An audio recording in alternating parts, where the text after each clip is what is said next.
Hello, this is episode 12.3. I think last time where I left off is we I talked about the road trip that I had taken with my mom for her research, etc. And then came home from that, and then something very, very, very life changing happened after that. So, and it was so life changing that I think we as a family, in terms of financial well being, it took us a long time to get back again to that stage that we were in before, to have the kind of life that we did before. So basically, we found out after we came back that it happened after we came back that my dad lost his job. So the way it happened is, as is typical in the corporate world, he was offered a choice that he could move to Kerala, I believe Trivandrum, and manage the office there, and he'd have to move, permanently there, or that the position was no longer there in his current office in Hyderabad. So here he was forced to resign in that circumstance because he didn't really want to make the move, and he wasn't too happy also in his job at that point in time. So, but it was, as is typical in corporate politics, a situation was created where he was forced to resign. But, anyways, this had a very, very devastating impact on the family, especially financially. And because it had that devastating impact, a lot of other things got impacted. Of course, my dad was the most impacted because he had so much fun in his job, so much respect, and he had and he really loved to enjoy life, and financially we were very well off until then. We used to go to nice restaurants and movies and travel, and we never had to think twice. Nice clothes, we never had to think twice before buying something or spending money. If oh oh like, what about savings, or what about bills? There was never any such conversation at home up until that point. So we were never lacking for money. And in fact, I would say that we were pretty much of course, we were not like industrialists or whatever, but pretty much amongst regular people, amongst common people, we were pretty much in the top 1% of, as far as economic stability was concerned. We had a car, we had a very nice home in a nice neighborhood, a two-storied home with terraces and two kitchens, and that we owned, a play yard, a lawn in the front, a very pretty garden in the front, a driver for the car, servants. Like, this was all something that, it always lived like that. So I guess until this event, we didn't really truly comprehend, even though we understood that not everybody had these things, we truly didn't comprehend how well off and how privileged we were. So I think so after he lost his job, my dad went into his own business. He had to do something. I think for a few months he did attempt without much success, trying to find another similar job at a private company. And then that didn't quite pan out. Some 6 months were spent in that. And then eventually he opened his own business. Of course, whatever savings we had until then, my parents were not that big into savings, but my mother was pretty good at savings. So whatever savings she had, we put into the business. And then it was quite a struggle to get that up and running. My mother was still working. She did have a pretty good job. She was still working as a lecturer. Her PhD had picked up speed, so it was going well on that front. It had picked up momentum. But of course, because of all this, there was tremendous pressure on my dad, because he was in some similar situation apparently before I was born, but I didn't witness it. So I had always witnessed my dad being, financially very well off, the boss everywhere, wearing nice clothes, always in a suit and nice shoes and driving a nice car and,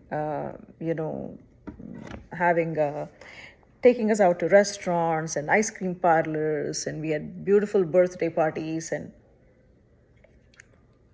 so obviously it was a big part of his identity. His job was a big part of his identity. So I think obviously he was the most directly hit, and he also prided himself that he could provide well for his family. He provided really well for us, and he was very proud of that. So obviously his confidence level took a big dip at that point in time, and but he never let that affect us. I always admire my dad. He was very frustrated, but he never showed his frustration on us. He never took out his frustration. As much as possible, he even tried to give us a similar lifestyle as before. But obviously that was not really possible, because we had a very lavish lifestyle before. So it was not truly possible. My mother it was like she had more support in terms of her PhD, because she didn't have to worry so much about the home, because while my dad's business was up and running, my dad could kind of work from home quite a bit, or he was not always at office. Before, when he was working in his private job, there was not a single day that I remember him coming home before 9 p.m. So in that sense, his presence, they'd had a love marriage, so his presence was always very comforting to her. They were a very good couple, very complementary to each other's in terms of qualities. They both had really good qualities, but they were quite different from each other in personality. So where she was lacking, he made up. Where he was lacking, she made up. So and they really loved each other a lot. So in that sense, his presence was comforting to her at a time when she needed that support from home, and she was really busy with her PhD. But in another sense, it put tremendous stress and strain on her, because more or less, even though his business had taken off, hadn't really taken off. It was running very slowly. It was picking up extremely slowly, and many months the business would go into losses. So there was a tremendous amount of financial strain and tremendous amount of strain to do well in her own job. Of course, she'd always wanted to do her PhD. She's always wanted to achieve the heights in her job. But earlier, her job was kind of like a secondary thing. She was not the primary breadwinner, nor was there any such expectation from her that she has to be the primary breadwinner. But it almost became her job almost became a necessity to keep the lights on in the home. So that put a tremendous amount of pressure on her to complete her PhD, to score a promotion, and very, very much high pressure, high pressure. And I think the third most affected person was me, because I think my brother, by that time, he'd already got an engineering seat, and he was already in his third year. He had his group of friends. He had, like, a direction in life, and I believe he had just maybe started, you know, dating around that time. So he was all set, and my sister was too young to be aware of very little, actually. She was 4 years old. She was too young to be aware of any difference happening in her life. So, whereas I was just going to enter my teenage. So just around this age is when girls of my age get interested in pretty dresses and pretty, like, nice hair and cosmetics. By cosmetics, I don't mean makeup. I mean like shampoo and matching bindis and bangles, and I was, like I said, a very girly girl, so I was just getting interested in all that, in dressing up. And I was always well dressed from a very young age, but I was getting more interested in that. And suddenly your peers become very important. You're just venturing out, into things like going out to movies alone, or meeting your friends alone, being invited to each other's homes for birthday parties, gifting them things, and throwing a birthday party independently as opposed to your parents throwing it for you. All these things were just picking up in my life. So I felt like a direct hit from suddenly, like, one extreme of how we lived to the other extreme. And so it was the first thing that I noticed was, the first thing to go was, we tried to retain the car, but we couldn't retain it anymore. Earlier, the company was paying for the gas and for the petrol, in India it's called, and the maintenance and the drivers. So first we let go of our driver. Then we couldn't hold on to it much longer, and we also needed. My dad also needed capital for his business, so we sold our car. I think that was the biggest hit for my dad. More than losing the job, it was losing the car, and for me as well, because my whole life since I was born, we'd always had a car. And I'd never traveled other than with my pinny a couple of times and home from school. I'd never traveled in buses, ever. So the car was the first to go. And I think the impact of that, I remember one incident very clearly. I felt when, I think I mentioned in some of my previous episodes that my favorite place in Hyderabad back then, when I was growing up from a very young age, was Birla Mandir.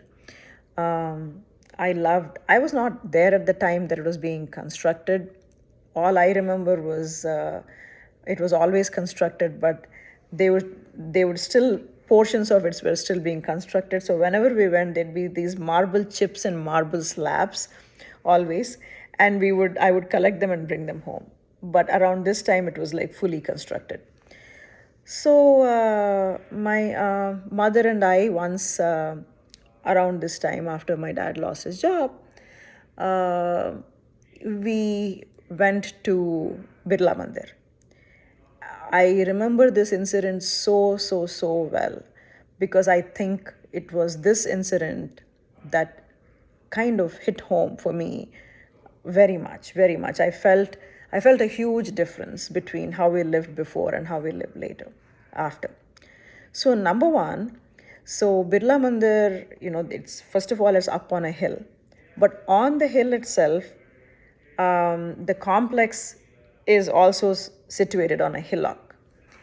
So at there's a huge gate at the bottom of the hillock, and then only cars drive up the hillock, up right up to the stairs of the mandir, and that it's quite a ways. It's about, I would say, about 120 yards. So we had always had a car, so we didn't even realize that. And as entitled and privileged as it seems, we didn't really realize that only cars were allowed to go up. So if you came in an auto, first of all, an auto couldn't go all the way up. And other people, buses were not allowed inside that final. They could drop them or drop you off at the main gate, like tourist buses. And then rest were people who came in rickshaws or by other buses and came by walk. So first of all, we totally did not realize that only cars were allowed all the way up. And so we would always, my dad would drop us off, park right there where there used to be a car parking, and we would just go up the stairs. We never had to climb that hillock. And so this time when we went, I remember it was my mother, my sister, who was 4, and I. She often would take my sister and I to this mandir. Our auto stopped at that entrance at the bottom of that hillock, bottom of that hill, that little hill, because the whole thing was on a hill, but the entrance was a little bit more uphill. The auto stopped there, and I remember my mother asking the auto, "Oh, can't you drop us? Aren't you going to drop us up there?" And the auto rickshaw driver looked at her as if she was like out of her mind or something. He's like, "Madam, the auto won't go up there." So we didn't even realize that the auto doesn't have the power to go up the hill. So he dropped us off at the entrance, and my sister was always very sprightly and very energetic. So she was just like running, and my mother was like trying to control her because she was just like running ahead. And I remember my mother, she was not very old. She was about 40 years old, about 42. But still, she was a little bit on the heavier side, not very heavy. But I remember my mother panting as she was walking up. And that's the first time I'd seen my mother panting. Otherwise, my mother was also, I always remember, as very energetic. And it was a steep uphill, and she was like panting, and we were walking up the hill. So I was with my mother, I was holding her hand, and we were halfway up the hill, and my sister was like, just like running crisscrossy, running up the hill. And there were, of course, a lot of other people also walking up who had come in autos or on foot or by buses or whatever. And then there was a car that started coming up the hill. Okay. There was a car coming up the hill, and there was a driver to the car, just like we used to have a driver. And he was honking, beep, beep, beep, beep, beep, beep, beep, beep, like that. And then all of these people who were walking up the hill, it was not like there was no pedestrian section. The car was making up its ways like in such an entitled manner, like such a privileged, entitled manner, and all the people who were on foot. And I remember this scene like it happened in front of my eyes. They all started like scurrying to the right side and the left side, almost like the car had the right of way, and as pedestrians, like the people in the car were richer, more powerful, wealthier, obviously, and then as if they had to like run and make room for the car. So strange, right? Because actually the pedestrians should have the right of way, but they were scurrying almost like they were apologetic to be blocking the car. And then, of course, it was my sister was only 4 years old, and then my mother was uh, afraid that she would get run over because she was like running zigzaggy, and the car was like coming close. So my mother ran like to grab her off the way of that car. And when she ran, the car came really close to both of them, and not so close that there was going to be an accident or the car had to brake. The car didn't even have to brake. It was not so close. The car was still about a good 20, 30 feet away. But the car had to slow down because my mother was coming to grab. And even with that, the driver of that car got so irritated, like he got out of the window, like he put his head out of the window, and he yelled at my mother and I was saying, "Hey, get out of the way," like that, something like that. I couldn't believe it. And then my mom was like, "Okay, sorry, sorry," and she came. I think for me, that was the one experience that hit home, that we were a different economic level now. We were middle class, basically. We were not wealthy anymore. And then something else that hit home is how much importance in a developing country, or maybe in any country, but more so in a developing country, how big the difference was between the middle class and the wealthy. Like it was a whole, I wouldn't even say a level, it was a whole layer. Um, it's very hard to imagine now with India progressing so much that the middle class is the biggest band.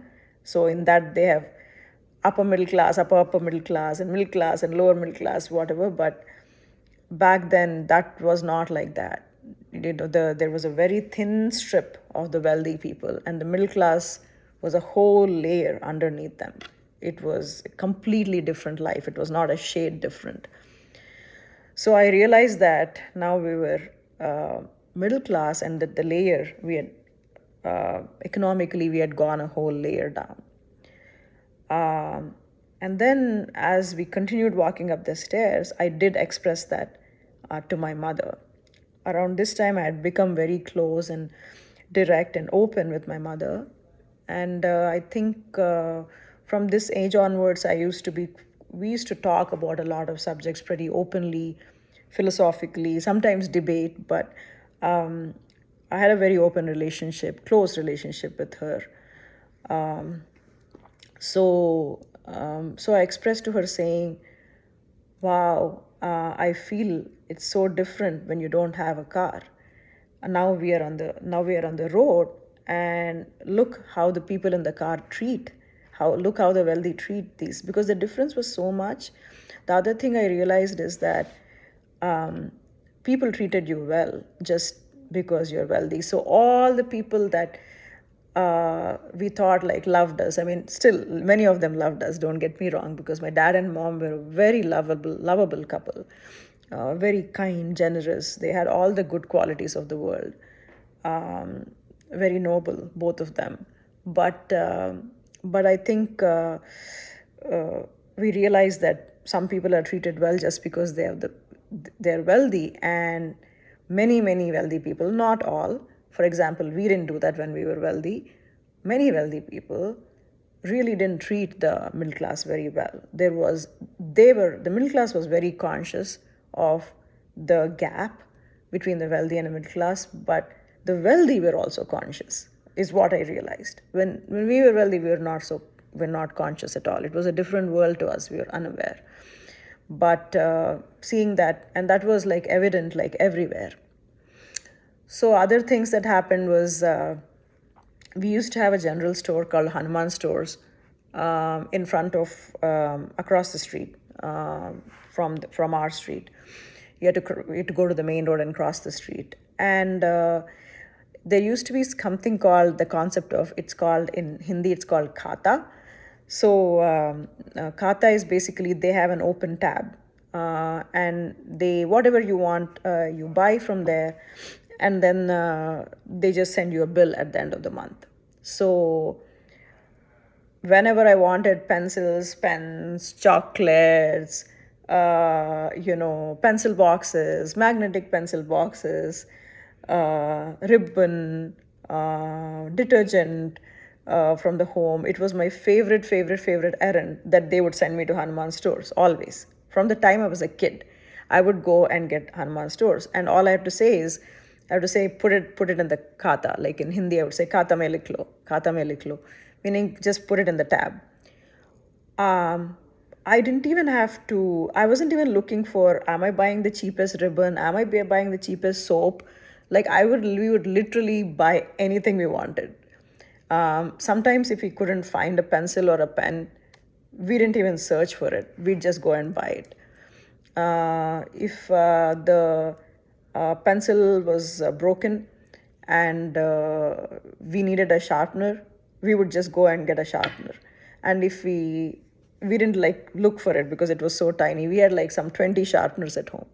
And if we went to the store and they didn't have a sharpener, we would just buy new pencils and and a new sharpener and sharpen some from somewhere else and sharpen it. So it was a very privileged life. We never had to ask. We didn't even know whether we were truly buying. Now that I look back, we used to use a detergent called Surf in my home, but my friends used Nirma. They didn't use Surf.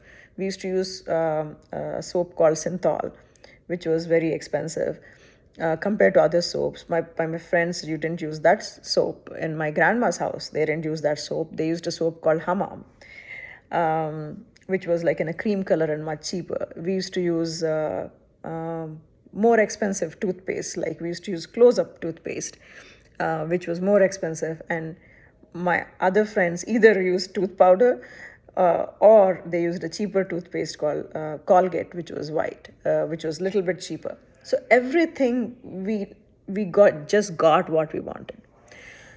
So the other sign that was when I went in, finally 1 month I went in, I picked up something, and the store person said, "Oh, that's 2 rupees and 50 paise or something." And I was like, "Whoa." I said, "Khata mein likh lo," like, write it in the tab. And he said, "No, there's no longer a tab. Your parents have closed the tab, so now you have to pay for whatever you buy." So in life, in the first time, I started asking for permission. Can I buy this? Can I buy that? In the beginning, the answer was a yes, but slowly the answer was no to most things. It would be like, "Can I buy a sharpener?" They were like, "We had to search for sharpeners at home. We had to." I don't want to sound entitled when I say this. It's not the end of the world, but it's just like we realized how normal people live, I guess. So it was still a very nice privileged life, but it was a way different than what we were used to earlier. So the other thing was, even in food, there were certain things that were completely off limits to me because they were so expensive. So the one thing that went up was ghee, and the ghee was now, earlier it used to be freely available, in the lower shelf. Now the ghee would be purchased and it would be in the top shelf of the kitchen, and it would only go into some items, for only the people who needed it the most, right? My sister was very skinny, so it was only go in her food, and she was tiny also. And then so she couldn't handle spicy food when she was that age, so my mother would only put it in her food. And other things like ketchup, we had to regulate, how much ketchup we eat, and after we finished it, we had to put water in it and make sure it's all finished. Earlier, if the ketchup bottle was half empty, we would just go and buy another ketchup. Sometimes we would buy another ketchup just because when it became half empty, it would become thicker and more concentrated, and we didn't like it. And we would have like 2-3 different kinds of ketchups: the hot and sweet ketchup, this ketchup, hot sauce, like two different kinds of hot sauces. We didn't have all that. We had like one ketchup bottle, and we had to take very, very little. Especially, I had to take very, very little because I loved ketchup. So, my brother would say, like, don't eat so much ketchup. So that was regulated. And the other one was cheese. Cheese was so expensive. We just stopped buying cheese. We stopped buying butter. So things like that. We would, again, it's not the end of the world to have a life without cheese. I don't want to sound like Marie Antoinette, who says, like, ask them to eat cake. So I don't want to sound like that, but literally, it was a different life. So we were just living like normal people, but it was a very big difference for us. So all those things happened, and then even compass boxes and all that we couldn't buy whenever we liked. But other than that, I think more or less, my parents were very, very careful that our life wasn't heavily impacted. The one big difference was, again, small differences, not big difference again. But for me, it was a big difference. We stopped shopping in Dayals, and eventually, and we started shopping in other stores called Needs and Sona, which were cheaper than Dayals. And eventually, we stopped shopping in Abbott's altogether. And only for rarest of the rare events, we would shop there. Otherwise, we would, shop in other places like Nampally or Koti, which we always thought were so down market. But when we went there, I would frequently run into my friends. So I realized they were not really down market. They were just middle class, and we were now middle class. So things like that. I would say I'm coming up on time. I have nothing like a lesson to learn from there. But again, I'll harp on it that again and again through my many episodes, that appreciate privilege. So, in spite of losing all these things, and in spite of now having to uh, go through all these experiences, the interesting part was my parents, they never were frustrated. They didn't take their frustration out on us, even if they were. Um, so, but I can just imagine what a tremendous amount of pressure that would have been on my father and mother during this period. I would have been very, very severely impacted by this, if not for the couple of amazing things that happened in my life that coming year. So I will cover those in 13.0. So the couple of amazing things that happened. I'll cover 13.0, one amazing thing, and maybe another amazing thing, 13.1. So as you can see, my tone is a little mellow because I guess there's not anything exciting in this episode. But the one lesson that I did learn is the when disaster strikes, it makes you stronger.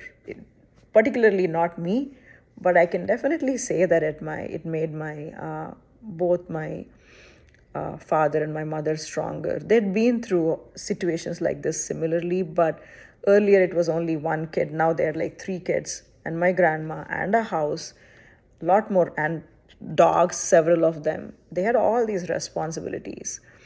And as parents, I think what they did was they absorbed it. They didn't pass on the stress to us too much, maybe a little bit here and there. But there was no yelling or shouting or screaming or hitting or anything of that sort. So I would say, if you are a leader of a company or a team or a family, if you're in any kind of a leadership role or relationship where you have to take care of the people who are in your care, the in good times it's easy to be a leader, but in bad times, when the company is not doing well, or when the stock is going low, or when your project hasn't been delivered on time, or in your own family when somebody has lost a job. I would say if you are in that leadership role, the thing I learned from my parents is, especially my dad, is to absorb that stress and try not to pass it on. Because if you pass it on, it just gets worse. And if you absorb it, then that's the sign of a true leader in times of distress. So that's what I learned. I try to do that as much as possible. At least at work, I definitely do that. I do absorb the stress, and even at home, I do try to absorb that stress as much as I can, and things like this happen. So that's all I learned, and I'll come back in 13.0, which will be very interesting because I'm going to talk about some of the amazing things that transformed my life. Bye.